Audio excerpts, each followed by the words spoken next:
What's up, YouTube, and welcome to Gods Unchained Market Watch. I'm your host, Juju, and in this video, we'll be going over all of the notable market movements that happened in Gods Unchained this week. So before we begin, a couple things that happened this week. So Token Trove has almost released their cosmetic section. In this section, you'll be able to trade trinkets, card backs, and more trinkets. So that's going to be cool to see. We are one step closer to being able to buy and sell chests. So that'll be nice. In addition to that, Light's Verdict is officially done being in packs. So the supply has officially been cut off. As a result, you will see some cards from Light's Verdict be in this market watch, just because of people trying to capitalize on the supply being stopped. That's pretty much it for me this week. Let's just hop into the market watch now. First up for the death cards, we have Hades Underworld Lord. This is your 8 mana 5/9 Olympian. Whenever another friendly creature dies, summon a random creature with the same mana cost from your void. So 8 mana, 5/9, it's pretty actually understated, just because in Gods Unchained 8 mana is equal to 12 turns? 12 turns. It's equal to 12 turns of waiting, 11 with a bag of tricks. 5/9 is, I mean, I like that it has 9 health. That's pretty nice. But of course you'd want it to be more, especially if you're waiting 12 turns to play a card. However, the effect makes it a little worth it. Whenever another friendly creature dies, summon a random creature with the same mana cost from your void. So it can resummon the creature that just died, or it can summon another creature with the same mana cost. So that'll be pretty nice. We do see an increase in volume from here, and we do see a price spike from 14.28 all the way over to 27.30. And the cheapest you can find this card right now is 27.63. Do I like the card? I like it.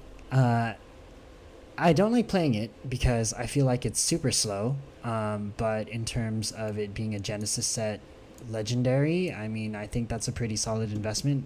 It's solid to invest in Genesis set, and it's solid to invest any legendary from that.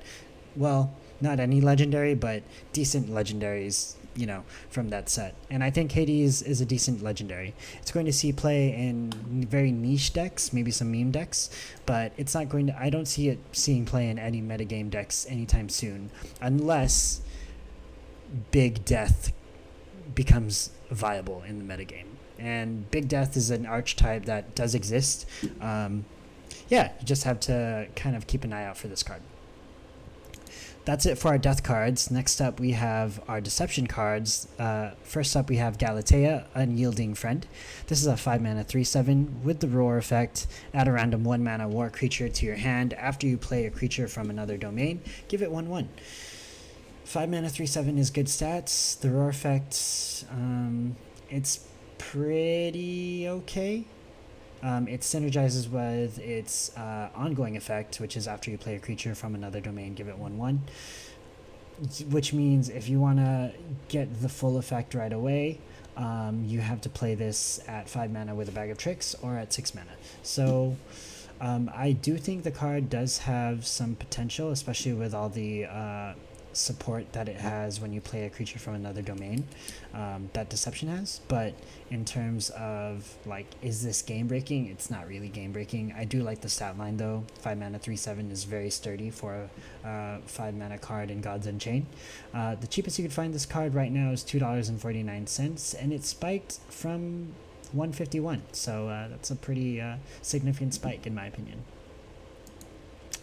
Next up, we have our first Light's Verdict card of the Market Watch. Forge New Bonds. This is your 5 mana spell.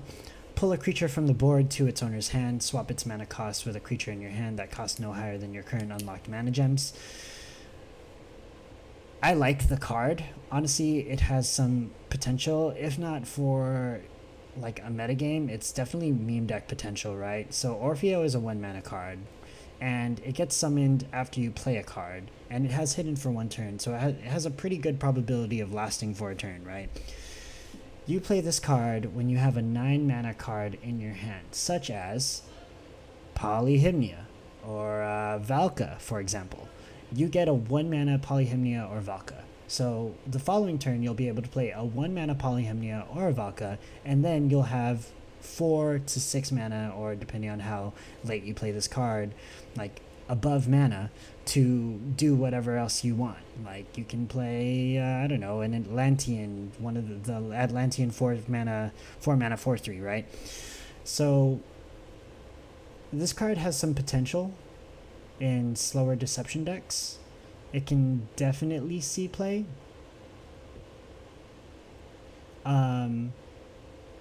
Yeah, I think it has a lot of potential for sure. Anyways, you do see the price spike from 124 all the way to 313. The cheapest you can find this card right now is $2.62.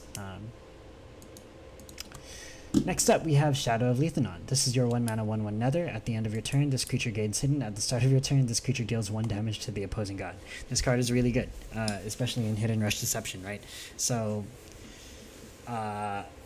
it's the part that at the end of your turn, this creature gains hidden, right? So this card can potentially get summoned, deal 1 damage to your opponent's god, right? And then you get to attack with this card, and then you get to get hidden again. So if you buff this card with either, I don't know, a card that gives it 1/1, or maybe you buff it with the Knives card, Hidden Knives, I think it's Hidden Knives, I don't know, any of the cards that give, you know, any of the cheap buff cards in the Deception class that give it like +3 attack and, you know, whatever strength, this card can consistently deal damage to your opponent if it doesn't have an answer for its hidden effect, right? So very good card, should be a must include in your Deception aggro decks. And yeah, it's also a very solid investment. I think this card will stay relevant for a really long time, as long as aggro is an important archetype. Deception aggro is an important archetype in the meta. Cheapest you can find this card right now is $13.96. The spike happened at $8.87 and spiked all the way to $16.77. Next up, we have Shadewalker. This is your 4 mana 4/3 Atlantean. Hidden at the end of your turn, this creature gets 1 strength. It also has the Atlantean tag. Yeah, this card is starting to see another spike. It is $15 right now, and it spiked all the way from $12. If you want to count like at the beginning, a month ago, it was at $8 before. Anyways, what do I think about this card?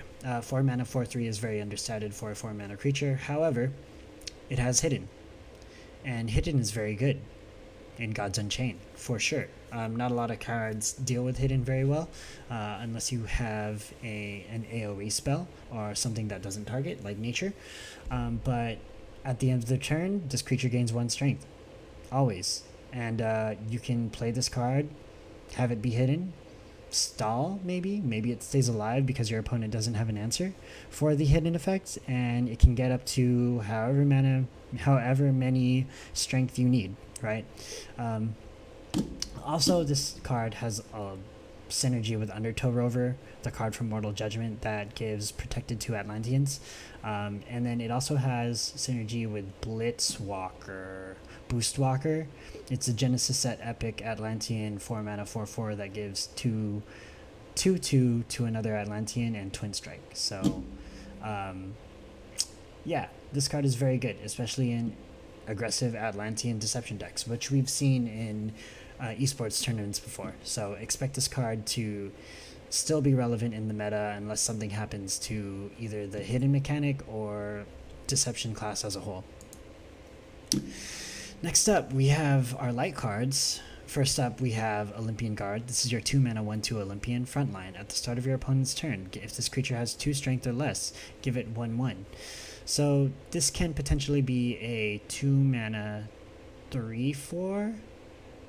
Yes, could be even more depending on how you manipulate its strength, but for the most part, this card is really good, and because it's at the start of your opponent's turn, this effect will always go off, and that's really good in my opinion.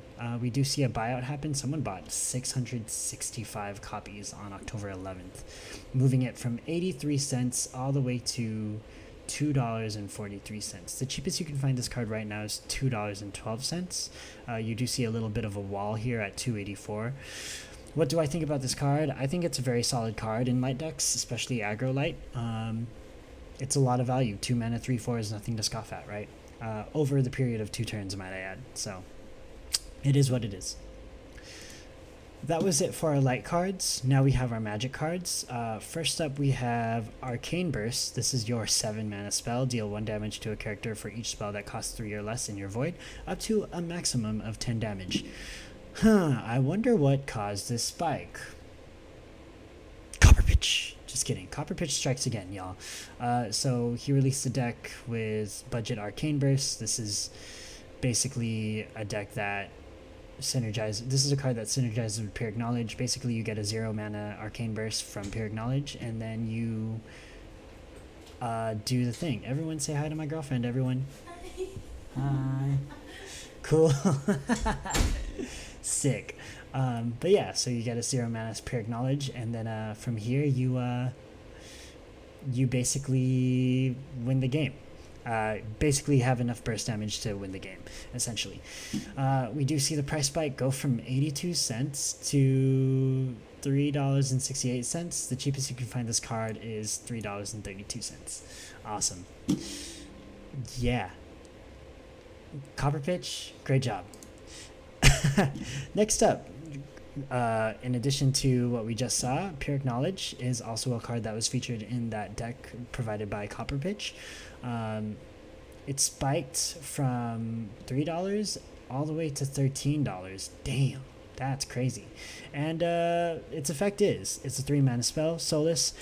Pull a spell to your hand from your void and obliterate cards from the top of your deck equal to its mana cost.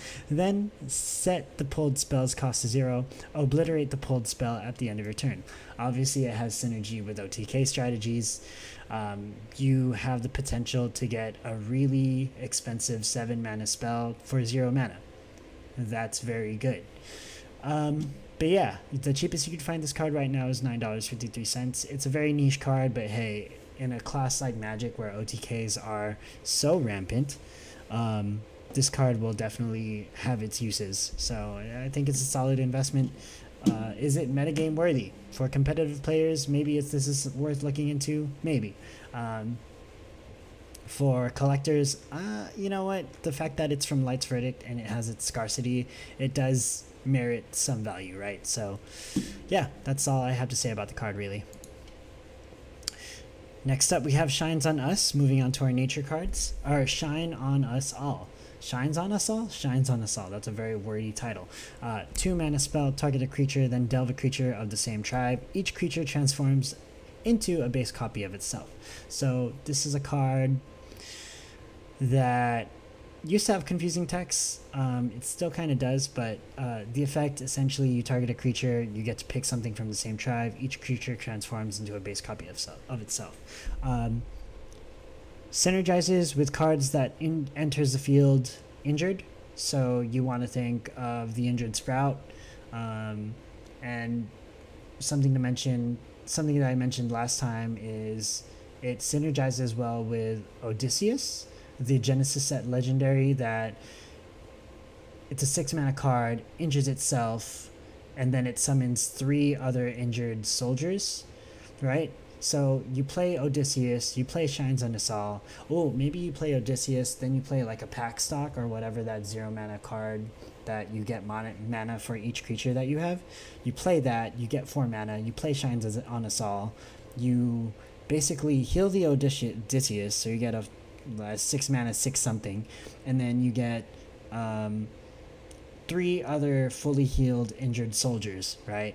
So that's a lot of value. And then you have 2 mana to play in addition to play, so you can use, like, I don't know, a Canopy Barrage or something like that. Has a lot of synergy there. Unfortunately, Odysseus is a legendary, so you can only play one of that, so that combo is kind of unreliable. But hey, it has its uses, right? So the cheapest you can find this card right now is $3.54. The spike happened at $1.27, and it spiked all the way to $3.86. Next up, we have Murdo's Daughter. This is your 5 mana 2/2 Amazon. Blitz, Roar, pick one. This creature gets 2/2, or another random friendly Amazon gets 4/3. So this card is pretty interesting. I think it's pretty good in Amazon decks for sure. Blitz is good. You're most likely not picking the this creature gets 2/2 unless you need some spot removal. But the other effect, another random friendly Amazon gets 4/3. That's pretty good. So in effect, this is a 5 mana 6/5 with Blitz, right? So it can be a 5 mana 4/4 with Blitz, but basically you get a lot of stats for 5 mana, and it has Amazon support, so that's pretty good.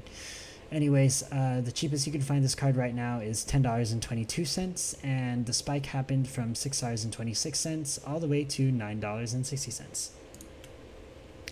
Moving on to our war cards, we have Hector, Prince of Troy. This is your 7 mana 6/6. Roar. If any of the creatures in your void have Blitz, Flank, Frontline, Leech, Protected, or Twin Strike, this creature gains those keywords. There are a lot of good cards that have those keywords, right? You have Blitz, Tavern Brawler. You have the 5 mana 3/5 Goblin that has Blitz and Twin Strike. You have Frontline. There are creatures with Frontline. Grand Hall. You have Leech, that Chimera card that has Blitz and Leech. You could also run the Valknir 3 mana 3/3 that has Leech as well. Protected, OD, Twin Strike, any of the other Twin Strike creatures. So this card has can get a lot of value late game, especially if you have a void full of those creatures.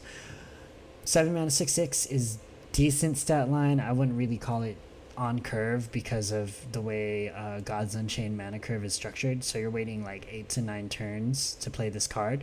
However, I do think that its effects makes it very worthwhile. Imagine summoning the 7 mana 6/6 Blitz, Frontline, Leech, Protected, Flank, Twin Strike creature. You're definitely going to get value from this. Anyways, the cheapest you can find this card right now is $2.71. And yeah, it's spiked from $1.93 all the way to $2.84. Next up, we have an End to War. This is your 3 mana spell. Pick one, remove Protected and Ward from a creature, then deal 2 damage to it. Or obliterate a damaged creature. If you have 5 or more creatures in your void, do both. That's pretty awesome. This card is pretty strong and can be an efficient form of removal if you can activate both of its effect. Yeah, I have nothing much to say here. It's a very good form of hard removal. And dealing with Protected and Ward at the same time, then dealing 2 damage to it, I could think of a number of creatures that this card can be really good against. On top of that, yeah, just being able to activate both effects is value in itself. Spikes all the way from $2.97 to $7.57, and the cheapest you can find this card right now is $5.49. And last card for the War class is going to be Avatar of War. This is your 8 mana 8/8 Leech. Equip 5/2 Sentient Veyblades with Godblitz, and after you attack, heal your god for 5. So yeah, this is your late game finisher, one of your late game finisher options for the Control War class. 8 mana means you're waiting at least 11 to 12 turns to play this card. 8 mana 8/8 is not a good stat line in my opinion. Well, for having to wait 12 mana or 12 turns to play a card, but it gets a pass because it has Leech, which is really good in Gods Unchained, and it also equips you with a 5/2 Sentient Flameblade weapon with Godblitz, and that weapon also heals your god for 5. Not to mention it has Godblitz. Did I mention it has Godblitz? So you're essentially dealing 10 damage worth of 2 turns. Over this course of 2 turns, you deal 10 damage, which is really nice. And you get to heal for 10 damage. So that's also really nice. And you get a big creature on board. So very, very solid card in my opinion. And yeah, its price point does reflect that. It's a Genesis set legendary. So for all my investors out there, this is one of those cards that you should be investing in, because it's not only a Genesis set legendary, it's a good one. And it's one that we'll see play in the metagame as long as Control War is relevant. And if you've been playing the game for a while, then you know Control War can be relevant, you know, especially in certain metas. Just look at January 2022 of this year. We did see Control War. So, yeah, I think this card is very good. And for its price point, it does reflect it, unfortunately. You do see a couple of jumps here after you buy it. So, I mean, 4 copies at 120, 6 copies sub 130, and then after that it jumps to like 557, 5640, all that good stuff. So it is what it is. Anyways, enough about that. We're going to move on to our neutral cards. So I only have 2 neutral cards to highlight this Market Watch. First one is Martyr of White Plane. This is your 3 mana 2/2 Olympian. Frontline, while this creature is in your void, after a friendly creature dies, pull it to your hand and summon this creature with Soulless. This card has a lot of potential for certain strategies. Honestly, you know, it just has to be in your void. After you get it in your void, the next creature you play that dies, you get to put it into your hand, right? And in addition to reusing or recycling that creature, you also get to summon this creature with Soulless. Yeah, in my opinion, it's pretty good. It has some opportunities here. I think, especially in decks that want to recycle creatures, such as, I don't know, any deck with Siren of the Grave, any deck with Demogorgon, maybe not Pyramid Warden. But I don't know, there are just so many valuable creatures that you can use this card with, so I do see the uses of it. And it's, you know, pretty scarce card in comparison to the rest of the epic cards in Gods Unchained. So yeah, its current price is $100. It spiked all the way from 50 to 109. So yeah, we do see the scarcity and the fact that Light's Verdict stopped production see play. So it is what it is. Next up, we have Blade of White Plane. This is your 5 mana, now 3/3, because of the new patch. Once per turn, after a weaker enemy creature is destroyed, draw a card. Roar, destroy an enemy creature with 3 strength or less, a Nubian. So this card is still really good. We'll have to see post nerf if it goes down in value.